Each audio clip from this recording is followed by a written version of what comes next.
Pessoal, hoje vamos fazer a prova do Enem de Física de 2021, tá? Então nós temos aqui, conforme o material do Delta, nós temos a primeira questão aqui. A primeira questão, tá? Ela aparentemente parece ser uma questão de química, né? Na realidade ela é uma questão interdisciplinar, tá? Onde nós temos aqui geradores, né? Na química pode chamar de pilhas, né? Então a gente tem um composto aqui de cobre, zinco, né? Então vou fazer assim, ó, são os copinhos assim, ó, vou fazer uma coisa bem simplesinha, né, do desenho que nos trouxe aqui, para a gente determinar que circuito elétrico a gente vai ter. Então aqui eu tenho o cobre, aqui eu tenho o zinco, não é? Aqui eu tenho o cobre novamente e aqui eu tenho o zinco. E a ligação aparece dessa maneira. Vamos botar de outra cor aqui. Tem fios que ligam aqui e daqui que vai sair para um voltímetro, tá? Ou multiteste, parece ser um multiteste, agora a gente vai ler a questão, tá? Eu vou botar aqui um voltímetro, porque está em volts, diz voltímetro, é um voltímetro, e está ligado num cronômetro, também nessas pontas aqui, ó. Nessas pontas aqui eu tenho um cronômetro, tá? Então esse é o circuito que me veio, agora a gente vai ler e vamos ver o que ele pede, ó. É possível ligar aparelhos elétricos de baixa corrente, utilizando materiais comuns de laboratório, no lugar das tradicionais pilhas. A ilustração apresenta uma montagem que faz funcionar um cronômetro digital. Utilizando a representação de projetos elétricos, o circuito equivalente a esse sistema é qual? Então a gente vê uma coisa que parece química ali, né? Eletroquímica, né? E a gente tem um circuito que parece de física, né? Então o que acontece aqui, pessoal? Isso aqui está funcionando como uma pilha, tá? Como um gerador, tá? De tensão. Então o que acontece? Tem um lado positivo e o lado negativo. Lá na química vocês vão saber o zinco e o cobre, quem é positivo, quem é negativo. Eu não sei, mas eu tenho aqui, ó, se eu olhar no desenho, eu vejo os instrumentos que tem o mais e o menos. Observe que o menos do cronômetro e do multiteste é ligado aqui, ó. Então aqui é menos. E o mais aqui é mais. Então eu vou botar mais aqui, porque tem o mais aqui e o menos aqui. O cronômetro também tem o menos e tem o mais. Então eles estão polarizados. Na física seria desta maneira. Lá o professor de química vai explicar lá na eletroquímica, o zinco, o cobre, tal coisa que não nos interessa. Tá? A representação de pilha, na realidade a representação de gerador na física, esta simbologia aqui, ó, um traço maior e um traço menor. Certo? O traço maior é o positivo e o traço menor é o negativo. Isso coloca aqui tantos volts, né? Aqui eu vou botar um Vzinho aqui, né? Então, cada célula dessa aqui, ó, cada conjunto desse aqui está funcionando como se fosse uma pilha. Então, aqui eu tenho uma pilha, olha só, vou começar a montar o meu circuito. Eu tenho uma pilha, certo? E eu tenho outra pilha. Observe que aqui é positivo, o outro lado é negativo. Se aqui é negativo, é positivo. O negativo de uma liga no positivo da outra. O negativo de uma liga no positivo da outra. Mais, menos, mais, menos. Essa é a simbologia desses 4 copinhos, vamos dizer assim. Né? Bom, eles estão ligados de que maneira? Olha só, na extremidade negativa do conjunto, que está em série, é uma ligação em série, né? Na parte negativa está ligado no cronômetro, está ligado no cronômetro. O que é o cronômetro? Uma resistência. Aqui dentro do cronômetro a gente pode considerar que tem uma resistência. E está ligado no voltímetro. Olha lá, está ligado no voltímetro. A parte negativa da extremidade, menos e menos, certo? Já a parte positiva do voltímetro está ligado no outro lado da sequência em série. Do voltímetro está ligado nessa parte positiva. E a parte do cronômetro positivo também está aqui, tá? Então o exercício aparentemente bem simplesinho, está morto aí o número 1, e a alternativa para isso seria a letra C. Ó, voltímetro, resistor, ficou exatamente igual, tá? Não, não é a C, não é a C que está virado aqui, ó, quase entrei correndo, olha só. Aqui é positivo, negativo, positivo, negativo, positivo, negativo, positivo, negativo. Olha como a B e a C, né, isso que vale na prova, né? São parecidas. Quase entrei correndo, a resposta é B de Brasil. Confere aí. Confere B de Brasil. Isso que é brabo, né, Fábio? Porque a gente está fazendo 90 questões, aí se tu vai e volta, de repente a gente acha que é difícil, pula e vai fazer depois, pá. Tu olha a ceia, marca rápido, correndo, faz uma questão. Eu nunca falo esse negócio fácil e difícil, né? Difícil é quando tu te tranca. Trancou é difícil, tu vai para a próxima. Caso contrário, tu tenta fazer. Tá aquele monte de teoria que tem na internet. Se a questão tem um desenho feio, não faz. Ó, tem um desenho feio, a gente fez e é uma questão fácil. Tá? Com calma, é bem tranquilo. Tá bem? Vamos para a segunda, então? Questão número 2. Questão número 2. Eu mandei mais uma ali no grupo, eu acho que é difícil. Tá. No final da aula a gente dá uma olhada, tá? O alcoolômetro Gay-Lussac é um instrumento destinado a medir o teor de álcool em porcentagem de volume, tá? Então esse instrumento aqui, só vou botar aqui, alcoolômetro, tá? Ele mede álcool. Já está dizendo, ele mede álcool, tá? Em porcentagem, volume de porcentagem, diz aqui, porcentagem de volume. De solução de água e álcool, uma mistura de água e álcool, na faixa de 0 até 100. Então nós temos aqui de 0 GL a 100 GL. Qual é o do Covid? 70, tá? Álcool 70 que a gente está acostumado. A concentração do alcoolômetro se baseia no princípio de flutuação de Arquimedes, semelhante ao funcionamento de um densímetro. A escala de instrumento é aferida a 20 graus Celsius. Então a gente tem uma escala aqui, né? A escala é feita num padrão a 20 graus Celsius, né? Sendo necessária a correção de medida. Caso a temperatura da solução não esteja na temperatura aferida, vai dar algum errinho, vamos dizer assim, né? É apresentada a parte da tabela de correção do alcoolômetro com a temperatura. Então tem aqui, ó, as temperaturas aqui, ó, 20 graus, 21, 22, 23, 24, 25, tá? Então, o que eu começo a observar? É necessária a correção da medida no instrumento, pois o aumento de temperatura faz o quê? Eu vou ver o que acontece. Com o aumento de temperatura, tá? Eu vou bater o olho na tabela, né? Aí tem uma tabela aqui, e nessa tabela aqui tem 20, 21, 22 e assim vai, não é? E eu vou observar aqui o GL, o que está acontecendo com esse GL aqui, com o aumento da temperatura. Vou pegar a primeira linha, ó, 35, 34,6, 34,2, olha só, estou aumentando a temperatura e o grau de GL está diminuindo. Pessoal, isso aqui é observação. Ah, eu vou usar? Não sei, mas é observação. Tá aumentando a temperatura e essa escala está dando um errinho cada vez para menos. Aqui, no caso, é a correção, né? Bom, é necessária a correção de medida do instrumento, pois o aumento de temperatura promove o quê? Certo? Aumento da dissociação da água. Eu não tenho condições de responder isso. Se for a alternativa certa, seria uma questão de química, né? Eu botei aqui porque a alternativa que vai ser correta provavelmente vai ser resolvida por física, mas eu, professor de física, não tem como, lá na química tu vai saber se está certo ou errado, né? Aumento da densidade da água e do álcool. Vamos ver se a densidade aumenta. Pessoal, densidade é massa por volume. Então aqui a gente caiu num ponto. Se aumenta a temperatura, os corpos aumentam de volume, dilatação térmica. Então lembrar para vocês, dilatação térmica, ó, dilatação térmica. Com aumento de temperatura, o volume aumenta. Pessoal, se o volume aumenta, a densidade e volume é inversamente proporcional, já que a massa é uma constante. Então a densidade diminui. Na alternativa B diz que aumenta a densidade, está errado. Fisicamente consegui ver que está errado. Na C, mudança do volume de materiais por dilatação. Já comentei aqui, ó. O aumento de temperatura aumenta o volume por dilatação.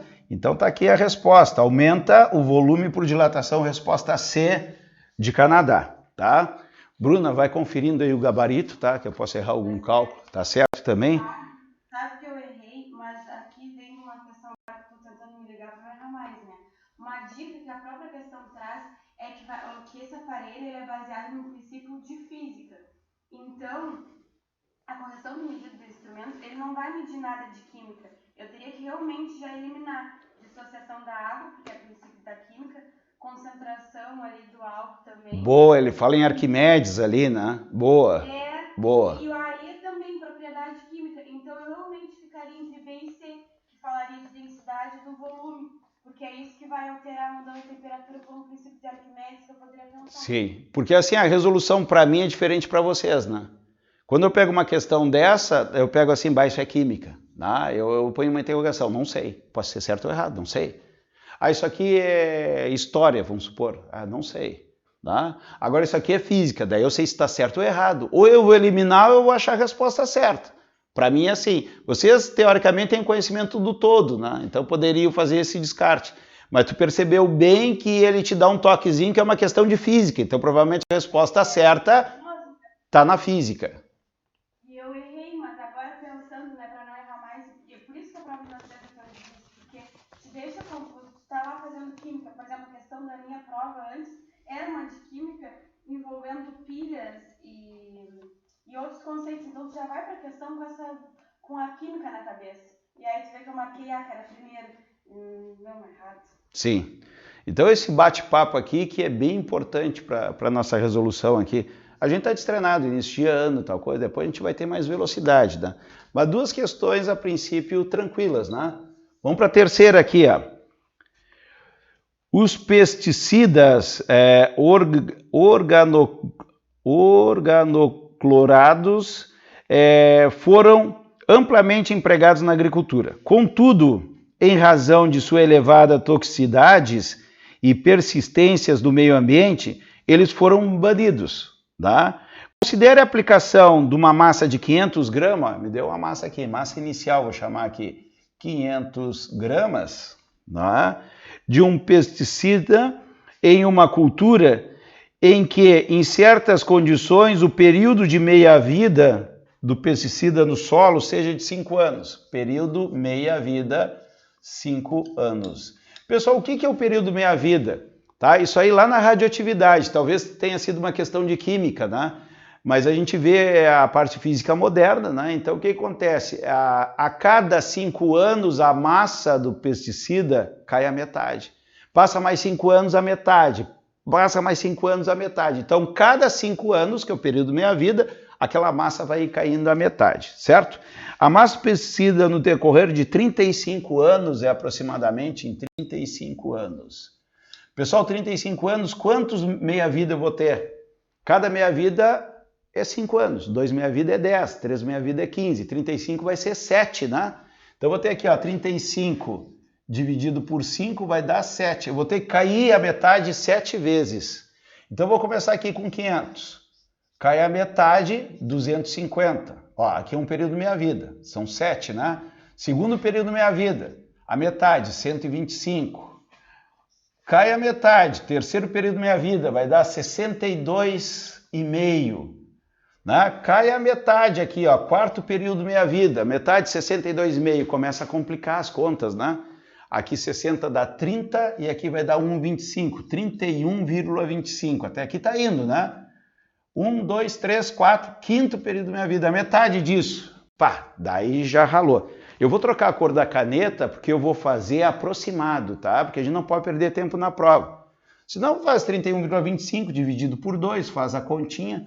Mas ó, 30 dá 15, né? 31 dá 15,5, um pouquinho mais de 15,5, mas vou botar 15,5, ó, 15,5. Mais um período meia-vida, metade 15,5. De 15 dá 7,5, mas é um pouquinho mais, 7,5 vou botar 7,8 aproximadamente, 7,8.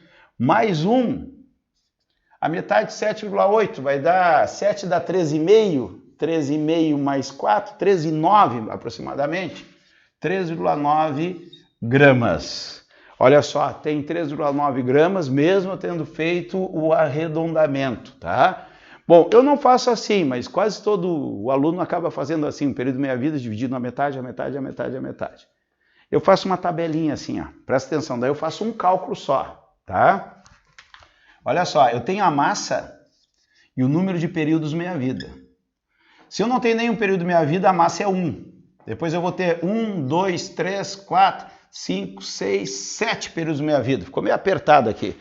Então, nosso exercício vai ter 7 períodos da minha vida. Eu vou fazer de novo aqui, ó. 0, 1, 2, 3, 4, 5, 6, 7.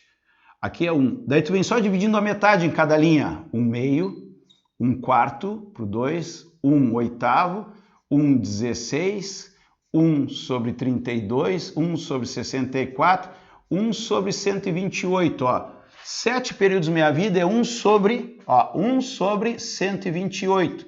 Vezes a massa inicial, que era 500, eu vou ficar só com essa conta. 500 dividido por 128.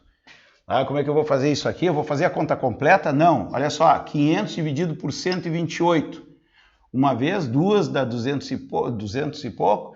3 vezes dá 3 vezes 8, 24. Vai 2. 3 vezes 2, 6, 7, 8. 3 vezes 1, 3. Aqui vai dar 6, 49, dá 11. 111, ó. Ficou menor, tá? 3, só que esse 116 é quase 128. Dá quase 4 isso aqui. 3, alguma coisa. 3, alguma coisa, só tem a alternativa A. Não precisava fazer toda a conta. A resposta era a letra A. Confere o gabarito para nós aí, Bruna. Mais uma feita sem grande dificuldade. Querem tirar um print aí? Vão apagar o quadro. Questão número 4. No outono, as folhas das árvores mudam de cor, não é? Do verde para tons amarelos, castanho, laranja e vermelho. Então, a cor das folhas geralmente são verdes, né?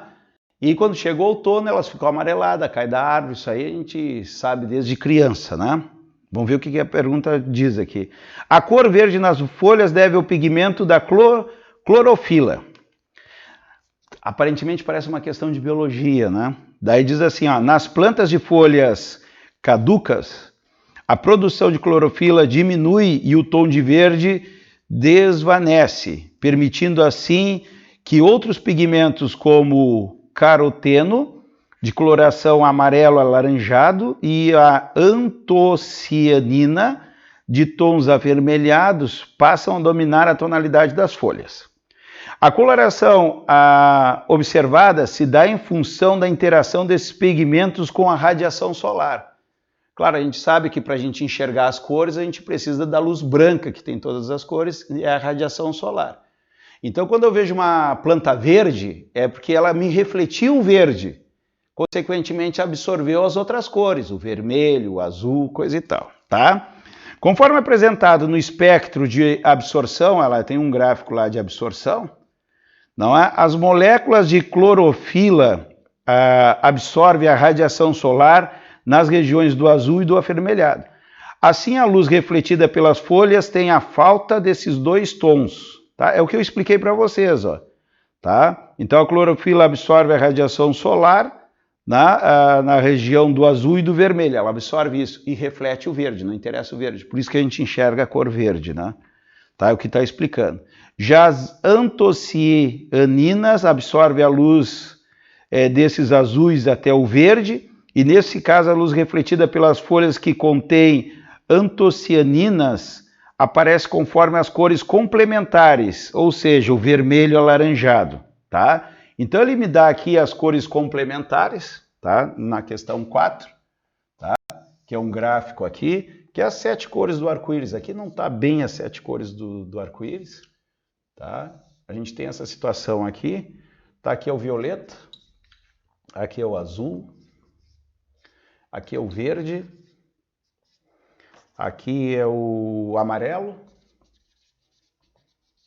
aqui é o laranja, aqui é o vermelho, tá? Então ele nos traz um exemplo aqui, ó. Deixa eu ver onde é que tá. As antocianinas absorvem a luz desde o azul até o verde. Pessoal, se tu absorve o azul e o verde aqui, ó, tu absorve isso aqui, ó, o azul e o verde. Que cor que tu vê? Cores complementares, é no outro lado. Tu vai ver ela aqui entre o laranja e o vermelho, tá? Daí ela vai dizer lá, ó, azul e o verde. Nesse caso, a luz refletida pelas flores complementares é o vermelho alaranjado. Ó. Então, se absorve isso, tu enxerga no lado oposto. Esta é a lógica da coisa. Essa questão é repetida, tá? Ela vem um pouquinho diferente, mas aí uns 12 anos atrás, mais ou menos 10 anos atrás, tem uma questão exatamente, praticamente igual, não é exatamente não, praticamente igual. Em qual faixa do espectro visível os carotenos absorvem majoritariamente?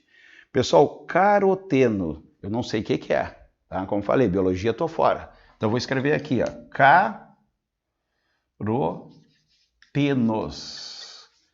Eu vou ir no texto. Vamos lá, me ajudem aqui. Carotenos. Onde é que estão os carotenos? Eu tenho que ser rápido na prova, olha lá. Ó, estou me demorando. Caroteno. Lá bem no início do texto diz assim, ó.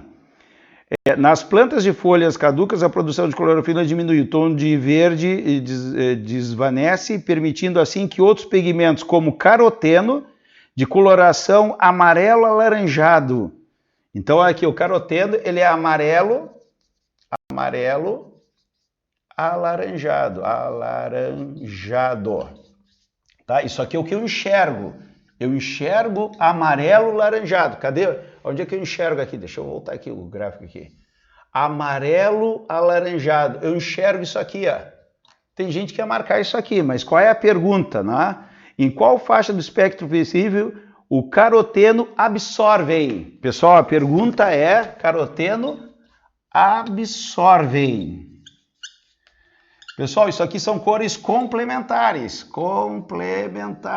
Então, se eu estou enxergando, ó, eu estou enxergando laranja e verde, é porque isso aqui está sendo refletido para o meu olho, refletido. O absorvido é o lado oposto, então aqui seria o absorvido. Então a resposta certa seria o violeta azul. Violeta, entre o violeta e azul. Letra A? Letra C? Não, desculpa, letra A. Letra A? Tá, não me assusta. Tá, não me assusta. Porque eu ia fazer um comentário que para mim é a questão mais fácil. Para mim, por quê? Porque é uma questão que já veio muito igual, muito parecida em outra oportunidade, tá? Daí tu me assustou. Letra A, tá? Vê o lado oposto. Fala. Não, tranquilo. Não, aqui é ao vivo, né? Vai acontecer, eu posso errar alguma coisa, né? Vamos ver a 5, ó. Considere a tirinha na situação em que a temperatura ambiente é inferior à temperatura corporal dos personagens, tá? Então a temperatura ambiente, vou fazer um bonequinho aqui. Qual é a temperatura corporal do ser humano? Na base aí dos 36 graus Celsius. 36 graus Celsius. Certo? Daí diz assim, ó, e diz que a temperatura ambiente é inferior. Então não está 40 graus, não dá 37, está inferior. Abaixo de 36. Vou botar aqui temperatura ambiente, um valor menor aqui. Vou botar 20 graus Celsius, tá? Pra gente ver, tá? Daí diz assim na tirinha, tá quente hoje, né? Bom, botei 20 graus, não é um dia quente, né? Dia quente o que é? Botar 30 graus. 30 graus é um dia quente. E é inferior à temperatura ambiente, é o que está dizendo no enunciado. Tá quente hoje, né? É mesmo. Mas o que me incomoda mesmo é a umidade, né? Você não gosta de umidade? Não mesmo. Então salta correndo, porque eles vão cair na água aqui. O que é a umidade do ar?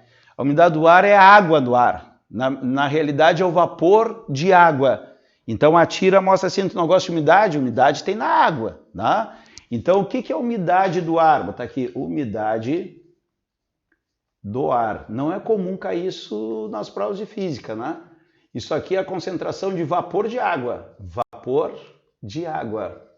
Certo?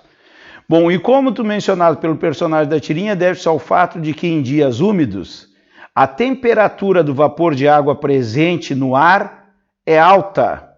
Tá?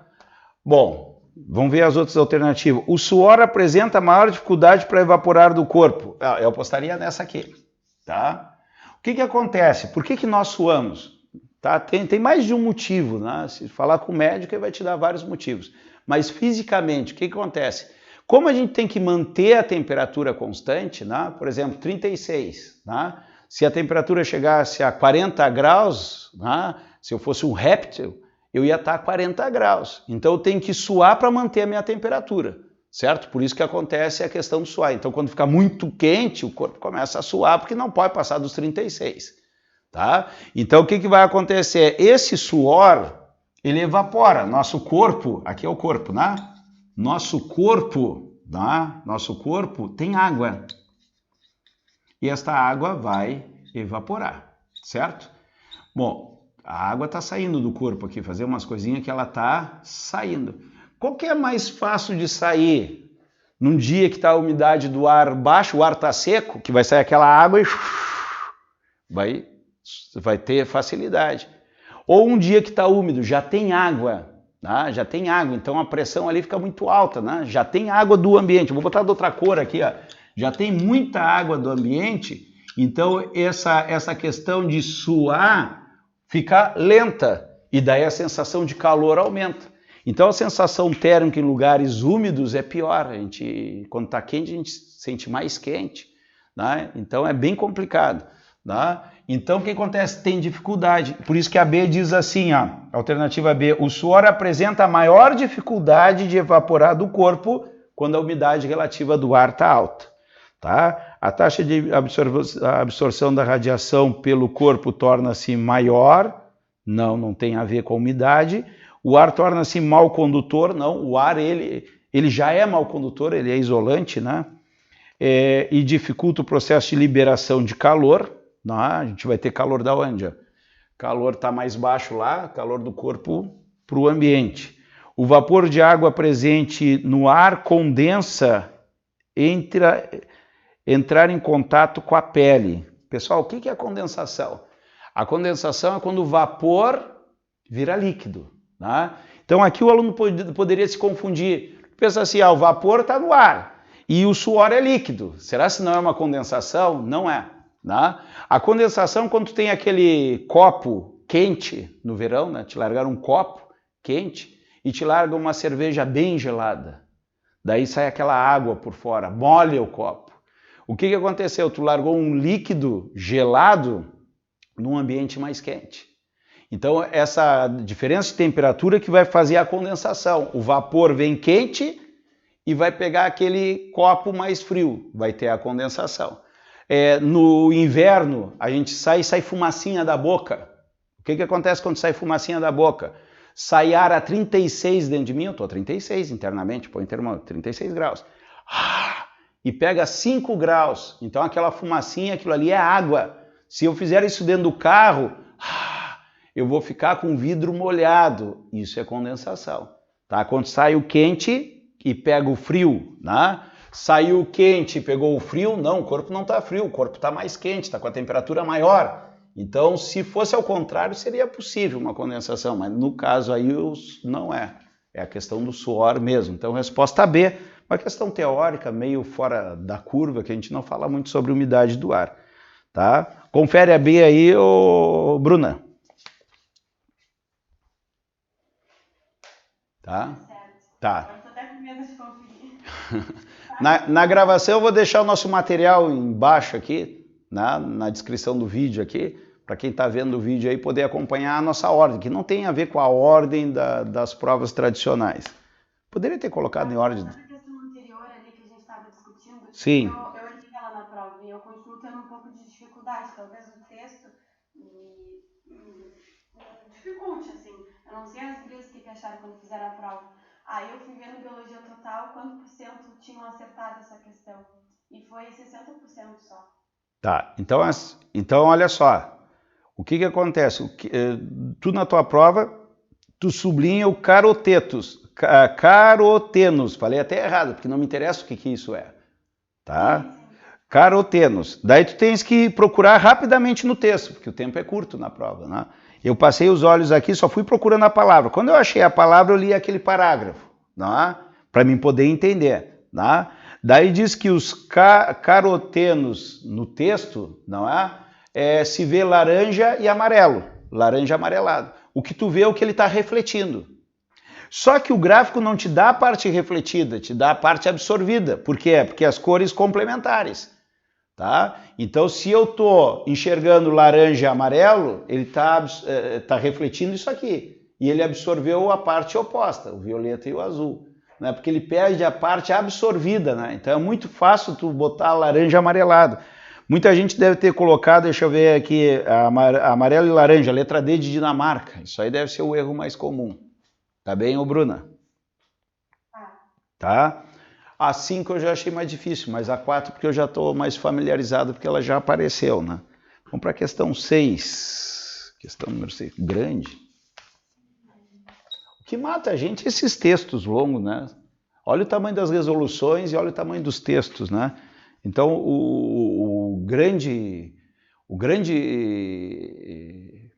pulo do gato na prova do Enem é tu ler um texto gigantesco e rapidamente tu pegar a ideia, né? Agora, esse mesmo aqui, ó.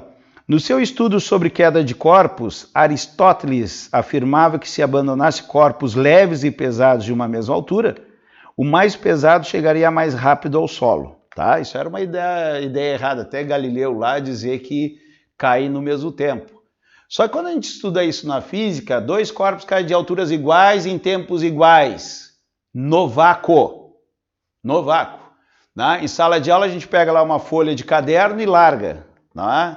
Pega duas folhas de caderno, amassa uma e larga. A fechadinha cai primeiro e a outra sai flutuando. Então elas têm o mesmo peso, a folha, mas uma cai devagar e outra cai rápida. Por que essa cai devagar? Porque tem a resistência do ar. Tá? Eu já me lembrei da questão, por isso que eu já estou fazendo esse comentário. Tá? Então nós temos aqui, essa ideia está apoiada em algo que é difícil de refutar. A observação direta da realidade baseada no senso comum. O que é o senso comum? Um corpo mais pesado cai primeiro, né? Se eu largar uma pedra e uma pena, a pedra cai rápido e a pena cai devagar. É porque na pena o ar consegue segurar a pena. E no caso da pedra, a aerodinâmica da pedra, pegar da folha, né? A folha aberta tem uma aerodinâmica com uma área muito grande. É o caso do paraquedas, que a resistência do ar acaba segurando. Paraquedas fechado, não adianta. Me atirei e não abriu o paraquedas. Não adianta, porque daí o ar não vai poder segurar para ele cair lentamente. Tá? Então o princípio é mais ou menos esse. Após uma aula de física, dois colegas estavam discutindo sobre a queda dos corpos. E uma tentativa de convencer o outro de que tinha razão. Vamos lá, o colega A. O corpo mais pesado cai mais rápido do que o menos pesado. Isso era o que o cara pensava lá antigamente. Quando largamos de uma mesma altura, eu provo. Largando uma pedra e uma rolha, a pedra é a rolha, claro, a pedra é mais pesada que a rolha, a pedra vai cair no chão primeiro. A pedra chega antes, pronto, está provado. Daí o outro diz assim, eu não acho. Peguei uma folha de papel esticada, olha o exemplo que eu falei, e deixa cair. Quando amassei ela, tem a mesma massa, tem o mesmo peso, né? Quando amassou, ela cai rápido. Como isso é possível? Se era a mesma folha de papel, deveria cair do mesmo jeito. Tem que ter outra explicação. Daí diz aqui, de onde foi tirado, o aspecto físico comum que explica a diferença do comportamento dos corpos em queda nessa discussão. O que está relevando? O que faz ser diferente a opinião de um e do outro, se as duas coisas acontecem? Não é? É a questão de haver resistência do ar. Então, haver resistência do ar, a folhinha aberta, né, que funciona como paraquedas, a resistência do ar faz ela cair devagarinho. Quando a gente tiver essa aula, eu vou comentar, porque é a segunda vez que se fala de resistência do ar na prova do Enem. Tá? Então, na aula de queda livre, que é considerando no vácuo, eu vou abrir uma parte ali e eu vou falar sobre resistência do ar mais detalhada. Então, nós temos aqui a alternativa B, não é? Resistência do ar. Resistência do ar. Não tem nem o que escrever aqui, né? A folha aberta e a folha fechada, aqui o ar consegue segurar e tem a queda lenta. E aqui o que acontece? A aerodinâmica, o ar faz isso aqui cai rápido. Tá? Então a resistência do ar que vai fazer isso. Tá? E corpos que são mais pesados, isso aí vai passar rápido ali, ele vai vir direto. Né? Tá? Essa aula vai ficar como um documento para vocês. Tá? Depois eu ponho no canal lá e a gente precisa estudar a prova, o cara vai lá e consulta. Né? Questão número 7. Por isso que a gente tem que tentar fazer meio bonitinho aqui. Né? Então é algo desse tipo aqui. Aqui tem um canhão. Tá? Eu vou botar só uma seta aqui do tiro do canhão. Aqui tem outro canhão aqui, no ponto A. Esse canhão lá está a 120 metros. Rapidinho aqui, para a gente não perder tempo. E 35 metros de altura aqui. 35 metros de altura. E aqui tem um carocinho de 10 metros. 10 metros e aqui tem um ponto P. Tá? Tem a gravidade, coisa e tal. Aqui vai ter uma velocidade inicial e aqui tem um ângulo θ horizontal. Bom, vamos lá, vamos começar a fazer ele. Diz assim, ó, a figura extraída de um antigo jogo para computadores chamado Bang Bang. No jogo, 2 competidores controlam os canhões A e B. Eu joguei isso. Tu botava lá tantos graus, né? E conforme tu apertava o teclado ali, saía a velocidade maior ou menor, tá? Disparando balas alternadamente com o objetivo de atingir o canhão do adversário. Para isso, atribuem valores estimados para o módulo da velocidade inicial do disparo, que é o V0. Então, tu vai botando valores de V0, quanto que tu quer mais a velocidade, né? E para o ângulo θ, em determinado momento, uma partícula, o competidor B deve disparar e ele sobe a bala disparada anteriormente, com um θ de 53 graus. Ó, esse θ aqui é 53 graus, tá? O tiro vai vir aqui, provavelmente vai atingir o canhão lá, para fazer essa trajetória aqui. Passou tangenciando o ponto P, ó, passou bem rente o ponto P. Então vai ter a velocidade mínima para passar aqui. Se for mais, vai passar mais alto, né? Mas vai passar tangenciando o ponto P. No jogo a gravidade é 10, eu não vou anotar, porque quando é 10 a gente não anota. Considerando seno e cosseno de 53, ele deu isso aqui, ó, ele vai me dar aqui o seno de 53 graus é 0,8 e o cosseno de 53 graus é 0,6. E desprezando a ação das forças dissipativas. Com base nas distâncias dadas e mantendo o último ângulo de disparo, qual deverá ser aproximadamente o menor V0 que permita ao disparo efetuado pelo canhão B atingir o canhão A? Então ele quer saber o V0. Aqui está a minha pergunta. Isso aqui é um lançamento oblíquo, tá? Questões de lançamento oblíquo geralmente são trabalhosas, né? Eu pularia essa questão. Não é o objetivo da aula. O objetivo da aula é a gente fazer todas as questões, tá? Então, mesmo a gente sofrendo aqui, a gente vai fazer elas. Eu pularia essa aqui e deixaria por último, né? Bom, o que acontece aqui? Uma velocidade inclinada, eu posso trocar ela por uma velocidade chamada V0y, não é? E uma velocidade aqui que eu vou chamar de V0x, ou simplesmente Vx. Bom, quanto é que vale o Vx e o V0y? Vale V0. Aqui entra aquela regrinha onde toca, coça, tocou, vezes o cosseno de 53 graus. Então, meu Vx, cosseno de 53 é 0,8, ficou meio apertadinho aqui, isso aqui é dado problema, né? 0,8 V0. Esse é o meu Vx, a velocidade na horizontal. Já na vertical, a velocidade vai sendo reduzida, porque ela está contra a gravidade que ele dá, que é de 10 metros por segundo ao quadrado, certo? Mas quanto é que vale essa velocidade inicial? Vale V0 vezes seno de 53, porque o ângulo não toca, não coça, tá? Essa regrinha do onde toca, coça, a gente usou em vetores em física, né? E lá nas aulas de trigonometria, em vez de ver aqueles 500 aulas que tem nos livros tradicionais, onde toca a coça, vai fazer a nossa trigonometria ser bem rápida, em 3 aulinhas a gente vê toda a trigonometria. Bom, quanto é que vale o seno de 53? 0,8. 0,8 vezes V0. 0,8 V0. V0y, 0,8 V0. Bom, tem tipo um roteiro, né, no lançamento oblíquo para calcular. A gente organiza na horizontal, que é MRU, e na vertical, que é um lançamento de MRUV, ou seja, a velocidade é variável porque tem aceleração, que é a da gravidade. Então vamos começar aqui na horizontal. Na horizontal. Tá fraquinha a caneta vermelha? Ó, na horizontal. Olha só o que acontece na horizontal, pessoal. Na horizontal. Eu tenho Deus vê tudo, porque é MRU, né? Deus vê tudo. Qual é a distância que anda na horizontal? É dar o tiro Ele anda na horizontal 120 metros. Qual é a velocidade? É o Vx. Quanto é que vale o Vx? Eu já tenho aqui, ó, 0,8 V0. Meio feio aqui, 0,8 V0 vezes o T. Bom, o tempo que ele passa no ar eu não conheço e o V0 também não conheço, porque é a pergunta do problema, meu V0. Então eu vou isolar aqui V0 vezes T, ó, V0 vezes T, vale quanto V0 vezes T? 120 dividido por 0,8. Ou seja, V0 vezes T vale... E agora? E agora quanto é que... E o Vx é 0,8. Cosseno é 0,6 aqui, ó. 0,6, ó. 0,6. Então aqui vai dar 0,6.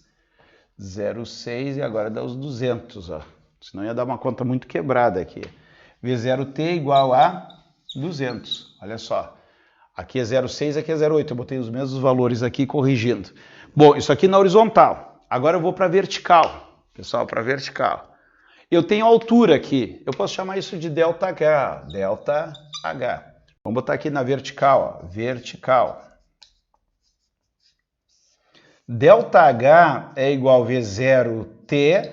Esse V0 é o y, tá? Porque eu estou na vertical. V0y, ó. V0t menos GT2 sobre 2. Qual é a altura que ele sobe? Deu o tiro, ele subiu, ele está nesta posição aqui quando ele bate no canhão lá de cima. 35 metros. 35 metros. Quanto vale o V0y? Vale 0,8 V0. Ó. 0,8 V0 vezes T. A gravidade é 10. Ó, 10, só que é 10 dividido por 2, vai dar 5T ao quadrado. Bah, e agora um monte de incógnita. Não, o V0T, ó, o V0T eu tenho aqui. Ó. Quanto é que vale? Vale 200. Então, eu vou ter aqui 35. 35 é igual a 0,8 vezes o V0t dá 200, menos 5t ao quadrado. Vamos passar para cá. 5t ao quadrado passa para o lado de cá, 5t ao quadrado. E aqui fica 200 vezes 0,8, 8 vezes 2 dá 16, vai dar 160. 160. Esse 35 passa para o outro lado da igualdade, lembra da aula de matemática lá? Ah, passa trocando o sinal. Não, passa com a operação inversa, senão tu vai te dar mal nas outras operações. 35 é positivo, operação inversa é subtração, menos 35. Bom, 5t ao quadrado é igual a 160 menos 30 dá 130, isso vai dar 125. T ao quadrado é igual a 125 dividido por 5, dá 25. Se o t ao quadrado é 25, o t é igual a raiz de 25, o t é igual a 5 segundos. Ele pede o tempo que leva para atingir o canhão? Não, ele pede a velocidade inicial. Como é que eu vou fazer? Eu achei o tempo, mas eu tinha o tempo vezes a velocidade inicial era 200. É só pegar esse tempo aqui e trazer para cá. Então eu sei, seria aqui embaixo, mas não tem espaço. Eu sei que o V0 vezes o t é 200. V0 eu quero saber. A pergunta é quanto vale o V0? Qual é a velocidade mínima que eu tenho para tangenciar o ponto P e atingir o canhão A? Então eu tenho aqui o V0 vezes o tempo, que é 5 segundos, é igual a 200. Chegamos à velocidade aqui, que é 200 dividido por 5, 40 metros por segundo, tá? 40 metros por segundo. Pessoal, 40 metros por segundo. Tem essa resposta? 40 metros por segundo. Comentário da questão, letra C de Canadá. Letra C de Canadá. O pessoal jogaria para o final. Ah, é a última que tu faria? Não sei. Né? Jogaria para o final. De repente, quando eu terminasse a prova de física, eu teria 3 ou 4 para fazer de novo. Né? Eu não faria na ordem aqui, porque eu já sei que envolve cálculos. Né? Ali eu me atrapalhei num valor ali, já ia dar coisa errada. Tá? Então aí a gente, questão 7. Tranquilos? Questão difícil. Essa era para errar. Fala, Bruna. Eu estava vendo aqui pelo acompanhamento que eu faço, sabe, pelo biologia total, foi a questão mais difícil. Foi a mais difícil?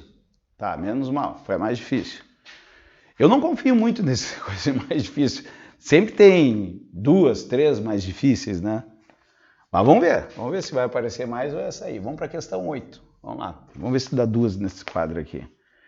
Bom, analisando a ficha técnica de um automóvel popular, verifica-se algumas características em relação ao seu desempenho.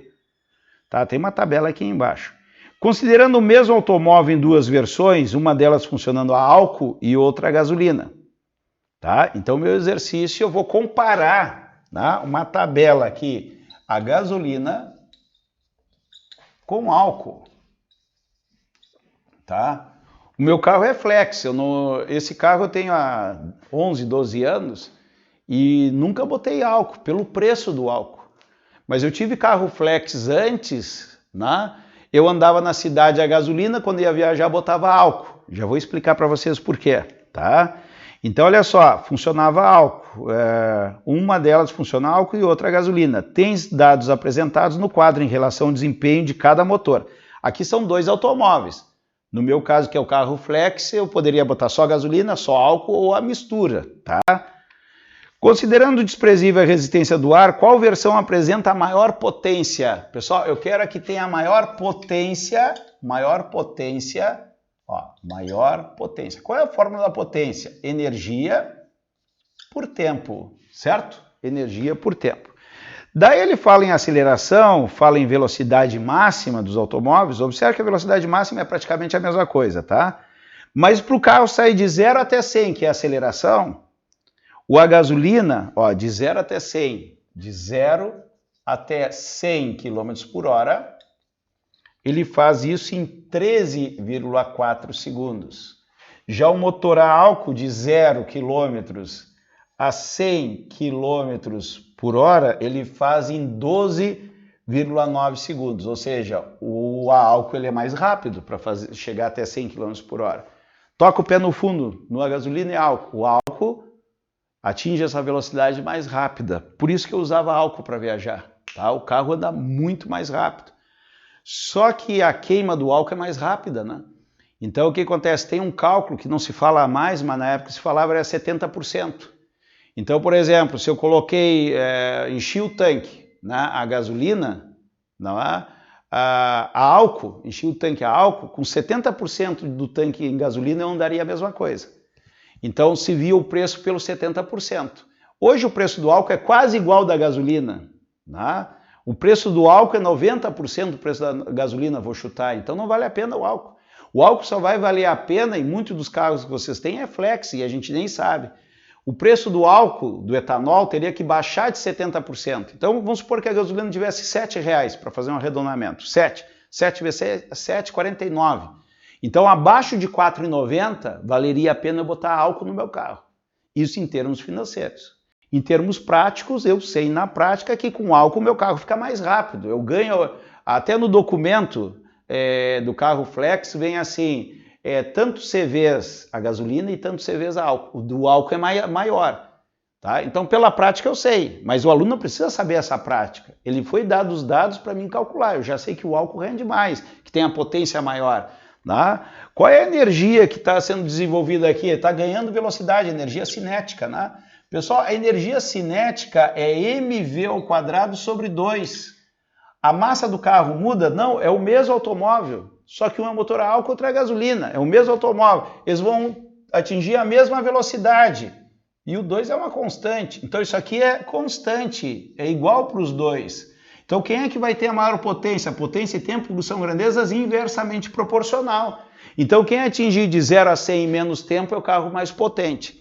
Olha só, a gasolina levou 13,4 segundos e o álcool tem um tempo menor, né, vai ter a potência maior. Então a potência do álcool é maior que a potência do carro a gasolina.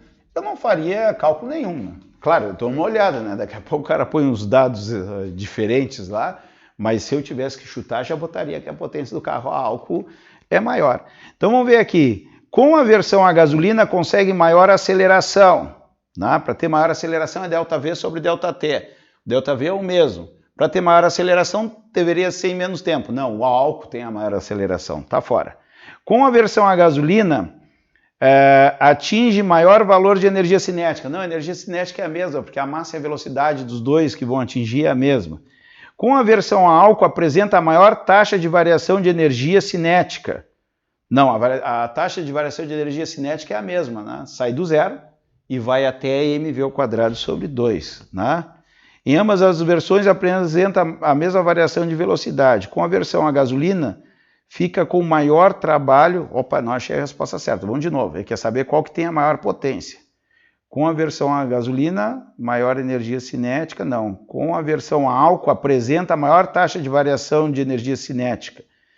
E esta é a que desenvolve a maior potência.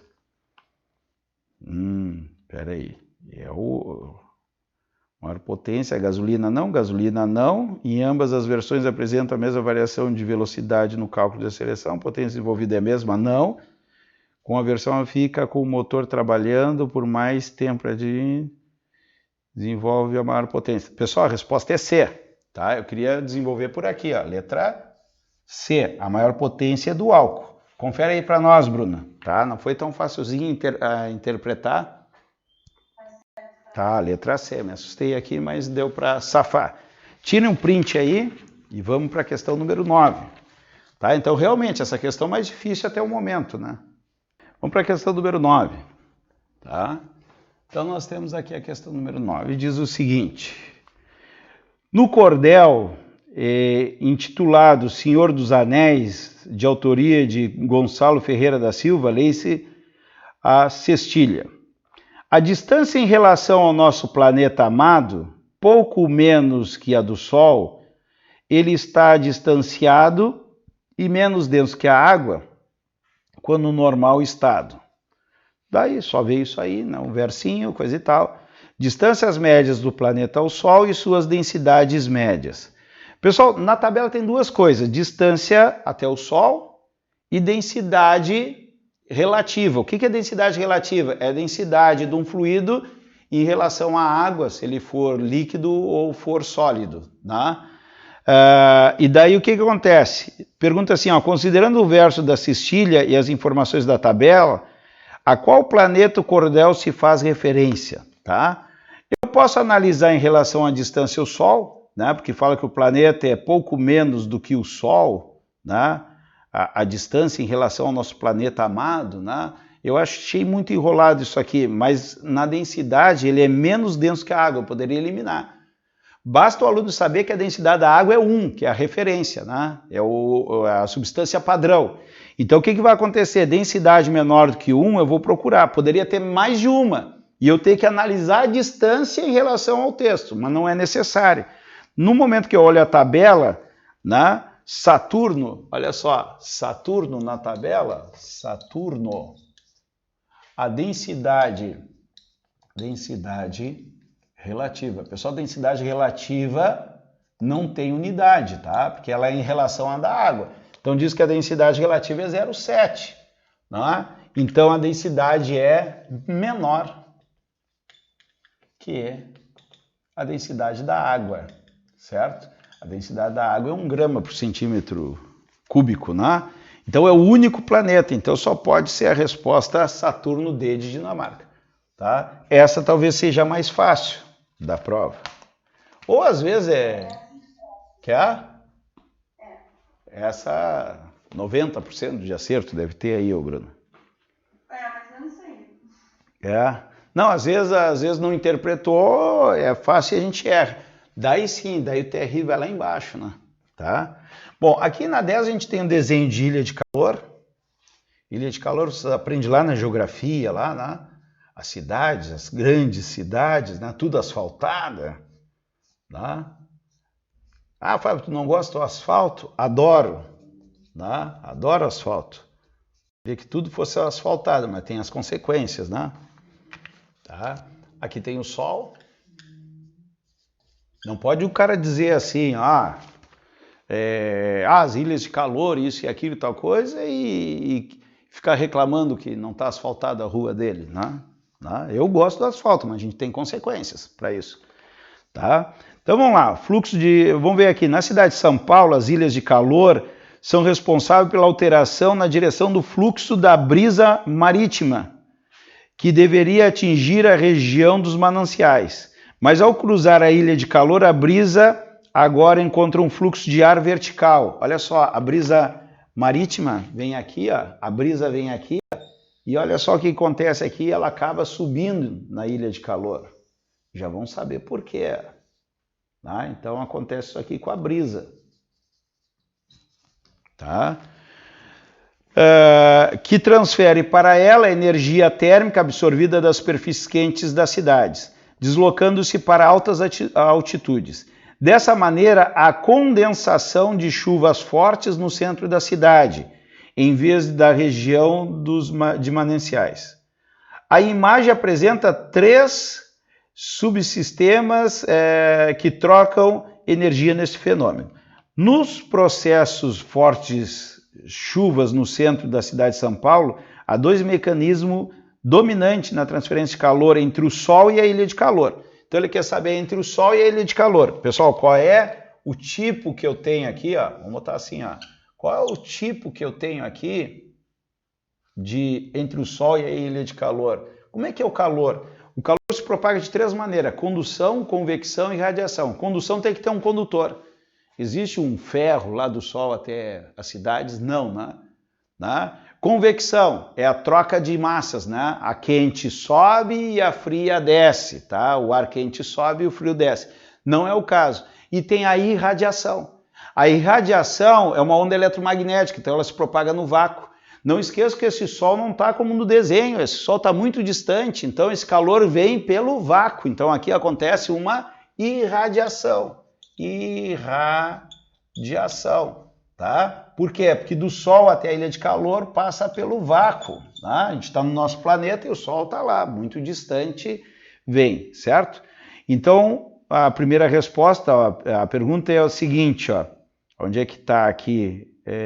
Respectivamente, ó, há mecanismo dominante entre o Sol e a ilha de calor, irradiação, e entre a ilha de calor e a brisa. O que aconteceu aqui? Pessoal, ela recebe a irradiação do Sol, vamos fazer assim para ficar bonito. E o que acontece aqui? O ar quente sobe, ó, aquece o ar e o ar quente sobe, ó, ar quente sobe. Quando a brisa chega aqui, tem essa parte de ar subindo, o ar quente acaba subindo da brisa, né? Na realidade não é daqui, a brisa que vem aqui, vem o ar da brisa, ele é aquecido. Então, o que aconteceu? Em vez da brisa passar reta aqui, ó, em vez dela passar reta, ela acaba subindo, porque o ar quente sobe. Ar quente sobe. Então, a brisa que vinha nessa direção para pegar a cidade aqui, ela é aquecida e acaba subindo, porque o ar quente sobe e o frio desce. É um caso de convecção. Convecção. Então, nós temos aqui a irradiação e a convecção. Irradiação e convecção, resposta A de América. Resposta A de América. Tranquilos? Beleza? Tá, essa aqui também não... Até por geografia dava para dar uma resolvida, né? A 11. A 11.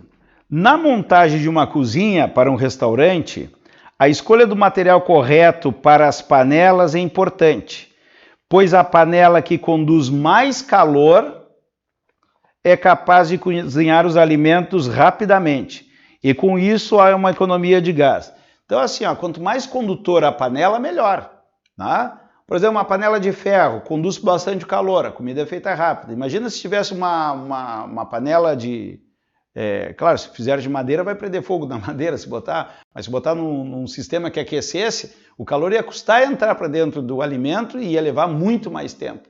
Então, quanto o material mais condutor, tu vai fazer mais rápido. E no momento que a água ferveu, tu pode do gás alto passar por baixo.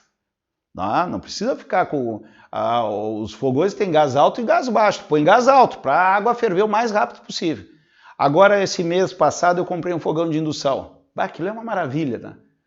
Vai a 200 graus Celsius. Eu ponho água ali, ia fazer um macarrão para os guris domingo passado, botei a panela e toco 200 graus Celsius, muito calor. A água praticamente ferve em poucos minutos. No momento que ela ferveu, eu baixei. Tem que baixar para quanto? Para 100 graus Celsius. Ali tem um pequeno erro, né? Ficou 120, né? para ficar fervendo. Mas eu botar a 200 ou a 120, 200 estou gastando energia elétrica, baixo para 120, a água continua fervendo da mesma maneira. Então o fogão a gás é a mesma coisa, né? Então se a panela é condutora, vai ferver a água rápida, daí tu já baixa para o fogo baixo e tu está economizando o gás, ainda mais o preço do gás do jeito que está.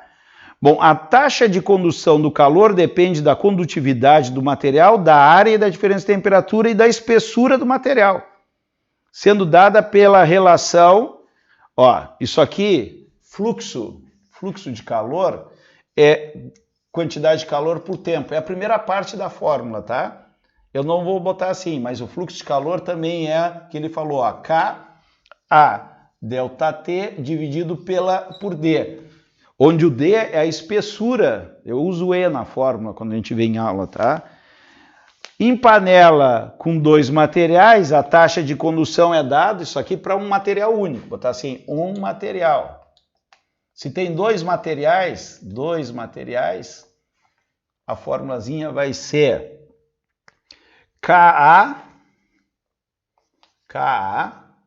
delta T sobre D1 sobre K1 mais D2 sobre K2. Ó, nosso material tem uma falhazinha aqui, esse K não existe. Os K já estão aqui, ó. Que quando fez a associação, né, eles acabaram caindo aqui embaixo. Dá para juntar as fórmulas ali, né, se faz como se fosse associação de resistores. Tem uma analogia que se faz. Tu vê, nunca falei isso nos cursinhos, mas como apareceu, tá? Dá para a gente fazer o K é como se fosse a resistência, dá para fazer em série, tá? Daí acaba caindo ali naquela formulazinha. Mas aqui ele já nos deu pronto. Em D1 e D2 são as espessuras dos dois materiais. D1 do material 1, D2 do material 2. O K1 e K2 são as condutividades do material 1, do material 2. E os materiais mais comuns no mercado de panela é o K do alumínio, ó, K, panela de alumínio, que para a saúde não é legal, né? O do ferro, o K do ferro, essa é legal, 8, tá? E a do aço, K do aço, que é 5 watts metro por Kelvin, e o K do cobre, que é 40 watts metro por K. Comparando as panelas de ferro com uma de alumínio, uma composta da espessura de cobre em cobre e de espessura em aço, todas com a mesma espessura total, então todas as panelas têm a mesma espessura de fundo, tá? A ordem crescente da mais econômica para a menos econômica. Eu quero colocar ela da mais econômica para a menos econômica. Tá? Na ordem da mais econômica para a menos econômica. Quem é a mais econômica?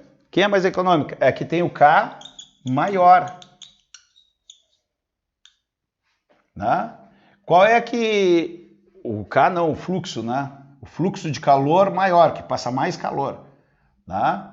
Porque depende da espessura, depende de outras coisas aqui. E qual que é a menos econômica? Tem o fluxo menor.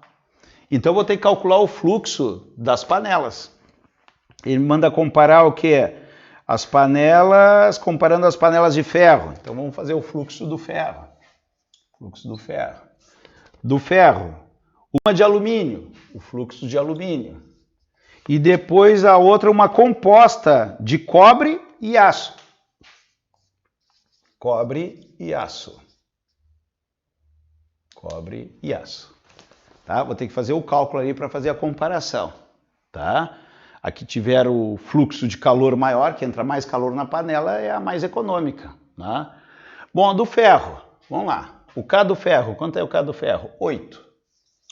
Área A, delta T, e todas têm espessura D. Ó, uma espessura D de ferro. Alumínio vai ter a mesma espessura D.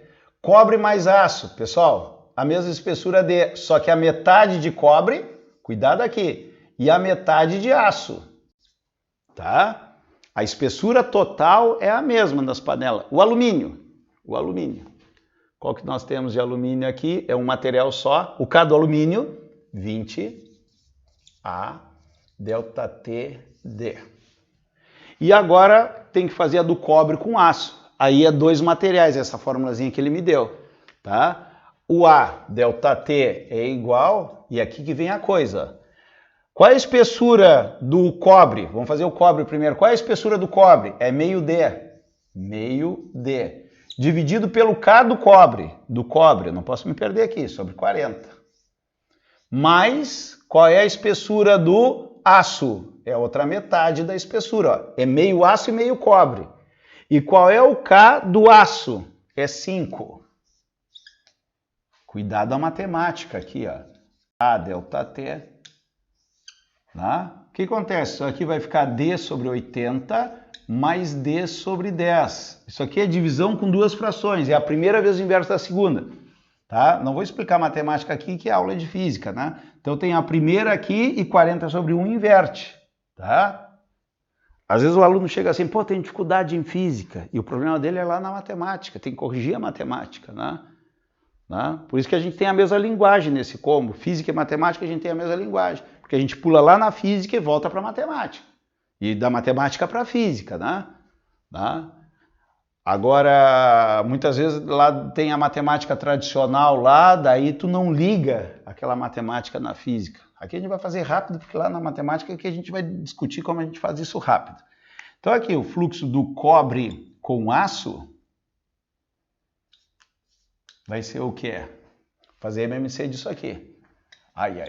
MMC disso aqui. Bom, dá 80, né? 80 por 80 dá 1, aqui dá D. 80 por 10 dá 8, dá 8D. Vai somar que vai dar 9D. E esse 80 pula lá para cima. 80 A ΔT. E aqui vai dar 8 mais 1, 9D. Pessoal, isso aqui é igual para todas, ó. Isso aqui é igual para todas. Então o que me interessa é o número da frente. 80 dividido por 9. 80 dividido por 10 dá 8. Por 9 dá mais de 8. Né? Então eu vou botar assim, 8, pouquinho. Não quero fazer o cálculo. Tá? Dá 8,9 eu acho. Tá? 8,8, 8,9. Tranquilos? 8, pouquinho. Então aqui, ó, a mais econômica que tem o φ maior. Quem é que tem o φ maior? 20, ó. O alumínio. Então o primeiro é o alumínio. Depois, o segundo maior, 8 e pouquinho é maior que 8. É a de cobre, é a liga, vou botar assim, a liga. Liga de cobre e aço. E a pior, que tem a menos econômica, é a de ferro. É a de ferro. Né? Então a gente vai ter aqui alumínio, cobre e aço e ferro. Resposta B de Brasil. Questão difícil, tá? Vocês falaram que aquela era mais difícil, eu acho que está no mesmo nível aí. Tá? Confere para nós, Bruna, se é B de Brasil. Questão número 12. Tá?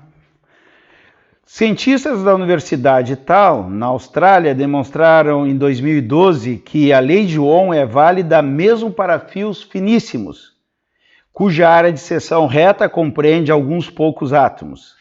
A tabela apresenta as áreas e comprimentos de alguns dos fios construídos, respectivamente, com a mesma unidade de medida. Considere que a resistividade mantém constante para todas as geometrias, uma aproximação confirmada pelo estudo. Então, a resistividade é a mesma. A resistividade depende do material, tá? Ele manda considerar a resistividade, que é o ρ constante, tá? Então, eu vou botar aqui, o ρ é o mesmo para todos. É o mesmo para todos, tá? Daí nós temos aqui área, comprimento e resistência. As resistências elétricas do fio em ordem crescente, tá? Eu quero em ordem crescente. As resistências em ordem crescente. Pessoal, vou anotar aqui que eu tenho uma dificuldade nisso, ordem crescente e decrescente. Crescente vai crescendo, de menor para menor. É a menor primeiro e depois as maiores, tá? Bom, mas igual vai ter o sinalzinho de maior e menor. O que eu tenho que lembrar? Resistência é ρL sobre A. A gente escuta aí, o Enem cada vez vem mais conteúdo. Né? Isso é conteúdo, né? O cara não sabe a fórmula, não é? Tem aqueles que falam assim, interpretação no Enem, faz essa questão por interpretação, faz a do tiro do canhão por interpretação. tá? Essa última ainda me deram as fórmulas ali, diz no enunciado o que é, mas essa aqui não, tem que saber a fórmula, tá? Então tem que estudar, não adianta. Então nós temos aqui, ó, são quantos fios? São 4 fios. Então vamos ver quem que tem a maior resistência, a menor. Vamos lá, fio 1. Fio 1. Resistência 1. O Rho é o mesmo. Vou trocar a caneta aqui. Então vamos botar aqui, resistência 1. R1. Rho. L. Quanto é que é o L1? Já vou botar direto aqui. Comprimento 312. Dividido pela área. Área 9. O 2, R2. Parece questão de matemática lá que a gente está acostumado a fazer, né? Tá? Rho, L, L47, dividido por 4. 3, R3. Vai ser Rho, comprimento 54, dividido pela área de 2. 4, R4. Rho, L, 106, dividido por 1. Pessoal, o Rho é o mesmo para todo mundo, né? O Rho é o mesmo para todo mundo, tá? Não vai influenciar. Então, esse cálculo que eu vou ter que fazer. Na prova de matemática aparece muito isso aí, né? Tá? E a gente treinou demais isso aí ano passado, né? Como eliminar as maiores e menores. Aqui tem algumas continhas fáceis, lá na matemática é mais complicado, né? 106, 54 por 2 é 27, tranquilo. Agora esses dois ficou difícil. Tá? Pessoal, eu vou mostrar como que eu faria. Eu vou fazer a continha para vocês, mas eu vou mostrar como que eu faria. Olha só, 312 dividido por 10, 9 é quase 10. Daria 31,2 por 10. Por 9 dá mais. Então eu vou botar uns 35 aqui no chute, ó, 35. Depois a gente vai fazer a conta. 47 dividido por 4, não sei, mas se fosse 44 por 4, daria 11. 44 por 4 é 11. 47 é um pouquinho mais de 11. Eu vou botar 12. Pessoal, qual que tem a maior resistência? A ordem crescente. Qual é a menor de todas? A menor de todas é o 12, seria o R2. Maior do que ela é o 27, é o R3. Maior do que 27 é o 35, é o R1. E aqui eu teria o R4, já estaria com a resposta na mão. A Bruna vai conferir e depois a gente vai fazer a conta, que eu chutei na conta ali, né? Eu teria aqui R2 menor do que R3, menor do que R1, menor do que R4. C de Canadá. Fechou, Bruna? Bruna vai nos responder. Tá, aqui eu vou fazer aqui 312 dividido por 9, dá 3. 9 vezes 3 dá 27.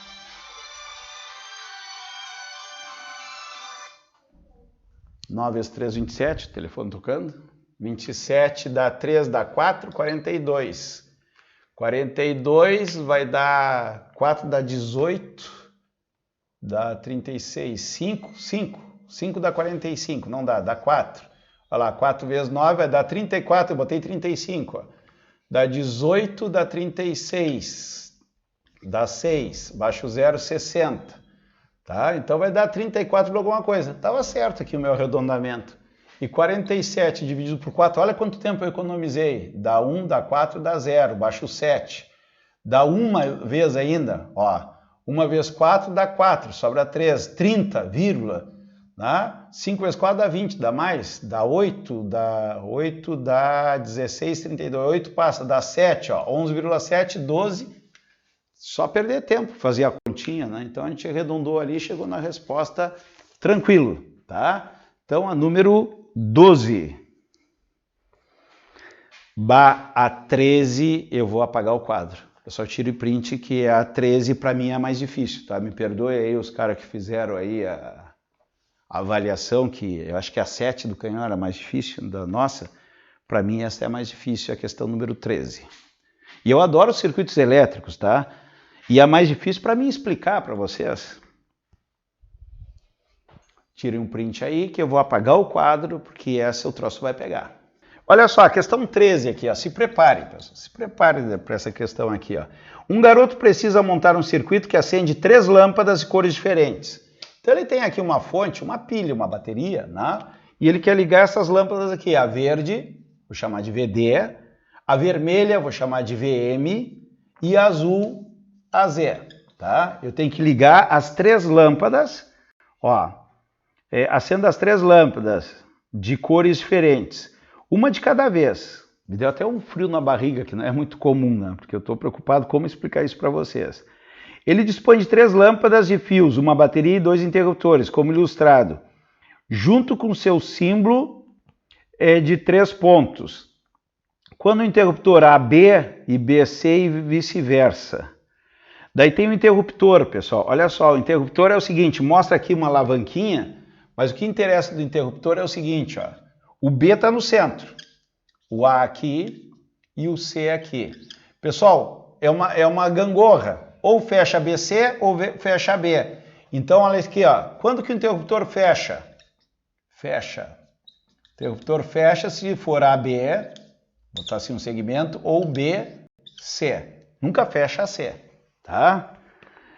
O garoto faz 5 circuitos elétricos usando os 2 interruptores, mas apenas um satisfaz a sua necessidade. Esse circuito é representado por...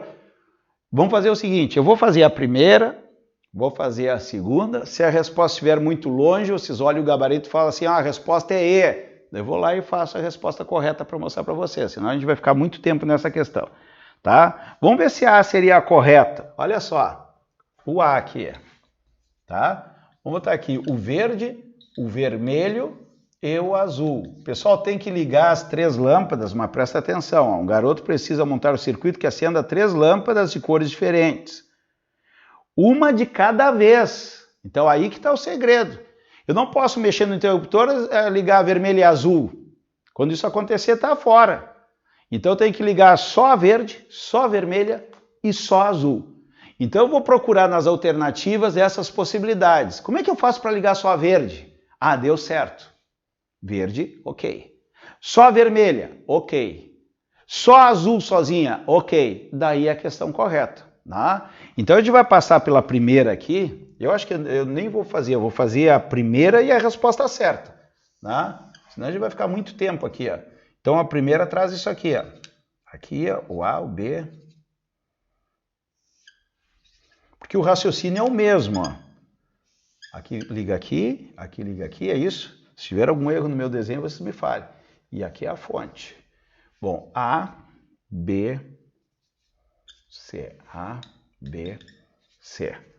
Pessoal, eu vou fazer esse teste em todas as alternativas. Ó, ligar somente a verde. Pessoal, vamos tentar ligar só a verde. Olha só, se eu botar a chavezinha aqui, ó, fechou aqui, ó. Ou ele fecha AB ou BC, fechou aqui. Lá no outro lado, lá, ela pode estar no AB também, ó.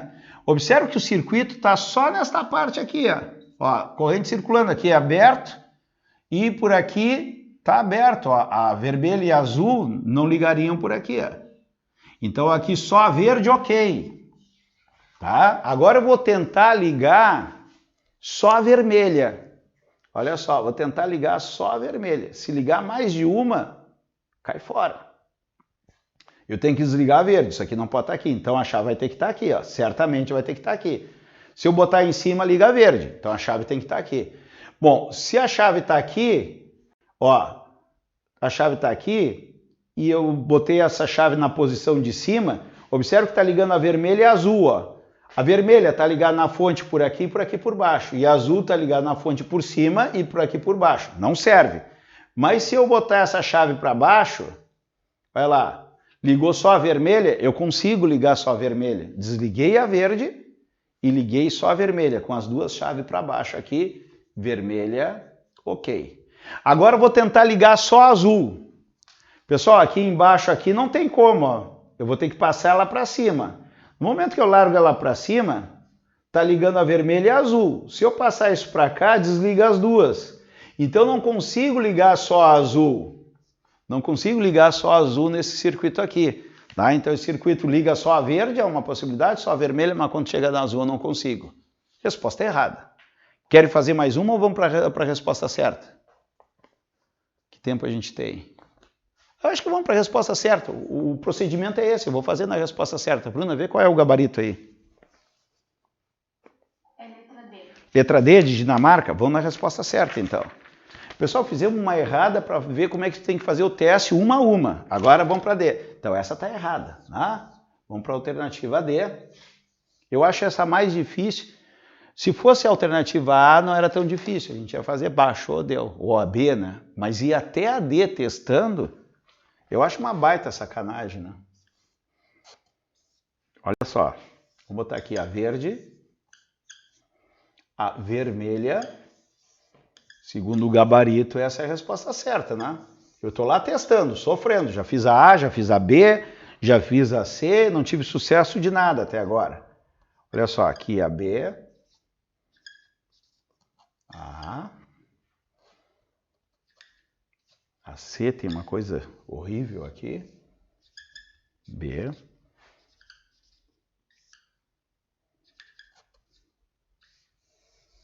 Bom, vamos fazer o teste. Ó, somente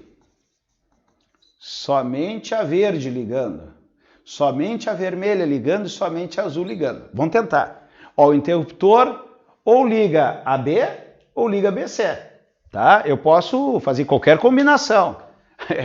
Na realidade, é bem combinação. Ó. Esse interruptor aqui eu posso ligar AB e AB os dois, ó. AB e AB os dois.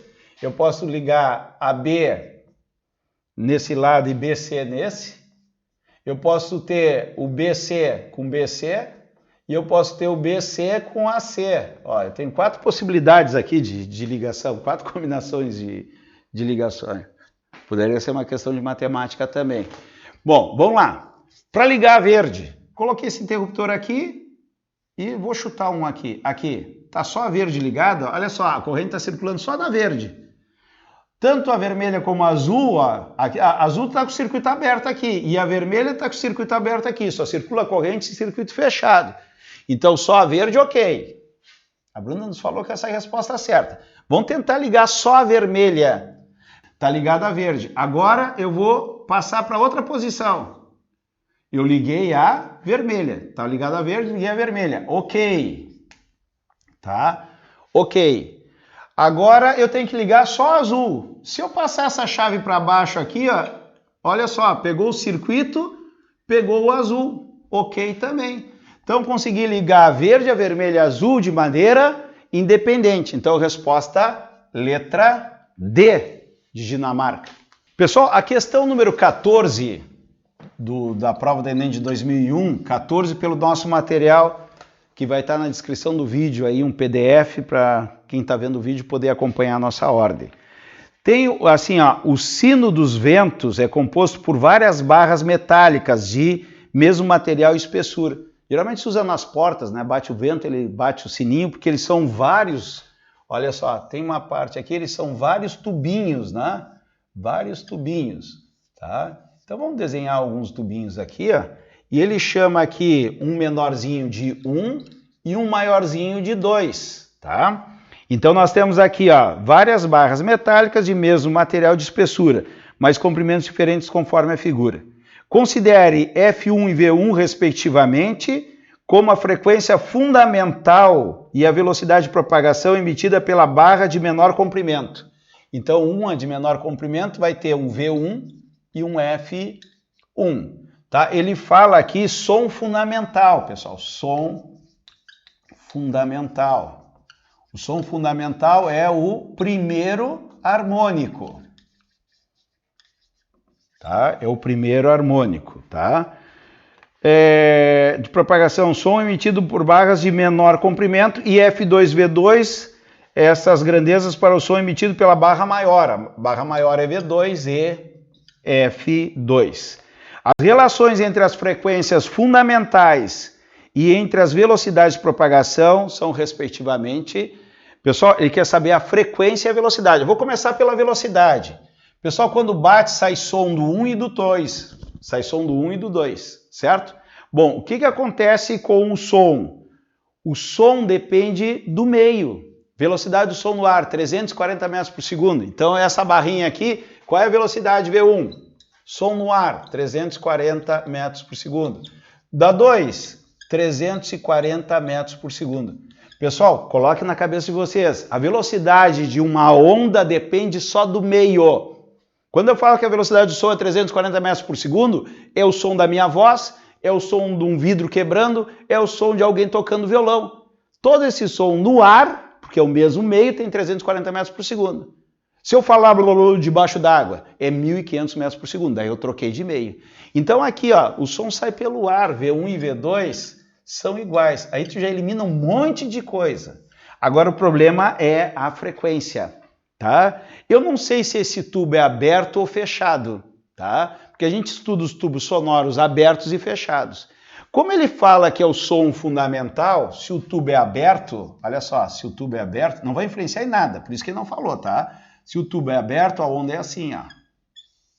Se o tubo é fechado, no primeiro harmônico, tá? No primeiro harmônico, tá? A onda é assim, ó. O comprimento do tubo, pessoal, o comprimento do tubo, ó, sai de uma crista e vai para um vale. O comprimento é meio comprimento de onda para o tubo aberto. Aqui aparece um N, né? Como é o primeiro harmônico, o N é 1, né? Mas a formulazinha, vamos botar o N aqui porque a gente está dando uma revisada. E o tubo fechado, o comprimento do tubo, olha só, aqui é da posição de equilíbrio até uma crista, isso aqui é 1/4 da onda. Independente disso, o comprimento, olha só, independente disso, o comprimento do tubo é proporcional ao comprimento de onda. Então o que acontece? O tubo 1 é mais curto, então o comprimento de onda 1 é menor do que o comprimento de onda 2. Ah, mas ele está pedindo a frequência, tu sabe aqui, ó, V igual a lambda F. Se a velocidade é constante, olha só, se a velocidade é constante, velocidade com comprimento de onda é inversamente proporcional. Onde eu tenho comprimento de onda 1 menor, porque o tubo é menor, a frequência vai ser maior, tá? Eu fui bem técnico, tá? Para resolver. Poderia simplesmente falar para vocês, o som não é do ar dos dois? É, as velocidades são iguais. O tubo menor tem maior frequência, porque o tubo menor tem menor comprimento de onda e com velocidades iguais, menor comprimento de onda, a frequência é maior, porque são grandezas inversamente proporcionais. Então, uma questão, no meu ver, uma questão bem simples, mas eu não duvido que muita gente tenha errado, tá? Então, velocidades iguais e a frequência 1 maior, a resposta é D, de Dinamarca, tá? Agora a questão, algum comentário aqui? Tá tranquilo? Vamos para a questão número 15. Pessoal, questão número 15. Duas esferas carregadas com cargas iguais em módulos e sinais contrários estão ligados por uma haste rígida na forma de halteres. Então, vou fazer o desenho aqui, ó. Eu tenho aqui uma esfera positiva, outra negativa, tem a mesma carga, né? Só que uma positiva, outra negativa. E aqui tem uma barra, elas estão ligadas aqui, uma barra, um halteres. Aqui eu tenho um campo magnético. Pessoal, quando entra campo magnético e cargas dentro de campo magnético, pode haver força magnética, que é a regra da mão direita, né? E aqui tem um G, tá? Então, o que acontece aqui, ó? O sistema se movimenta sob a ação da gravidade numa região que tem um campo magnético horizontal, da esquerda para a direita. A imagem apresenta o sistema visto de cima para baixo. Olha, importante, está sendo visto de cima para baixo. Eu achei difícil essa questão para o aluno, porque é um exercício tridimensional. Está sendo vista de cima para baixo, no mesmo sentido da aceleração da gravidade, que atua na região. Tá? Visto de cima, o diagrama esquematizado das forças magnéticas que atuam no sistema, no momento, inicia em que as cargas penetram na região do campo magnético que está representado em... Olha só, presta atenção. Isso aqui tu está vendo de cima, tá? A visão seria essa aqui é o halteres, ó, chegar perto de vocês. Aqui tem uma carga e outra carga. E a gravidade está para cá, para o chão. Pessoal, o quadro é o chão, tá? E está aqui o halteres. Então está sendo visto assim, ó. Tô vendo de cima, tá? A gravidade é para baixo. Eu acho que essa é a maior dificuldade dessa questão aqui. Então, olha só, se a gravidade é para baixo, esse halteres, ele está caindo pela gravidade. Então, a velocidade é para baixo. Olha o problema. O halteres eu estou vendo de cima, mas ele está caindo, então a velocidade é para baixo. Regra da mão direita, estou com a minha mão direita aqui. Ó. O que acontece? A velocidade está entrando no quadro, que o chão é lá, estou olhando de cima. Então, no caso aqui, ó, regra da mão direita, campo para a direita, eu vou fazer da carga positiva, campo para a direita, a velocidade entrando no quadro, porque ele vem caindo no sentido da gravidade, ó, velocidade entrando, eu dou o tapa para baixo, porque a carga positiva é com a palma da mão, a velocidade é para baixo. Já a carga negativa, eu aplico a regra da mão direita, mas quando a carga é negativa, o tapa é com a parte de trás da mão. Tá? A questão não é difícil na aplicação física, mas na aplicação do aluno perceber a visão espacial que eu acho difícil.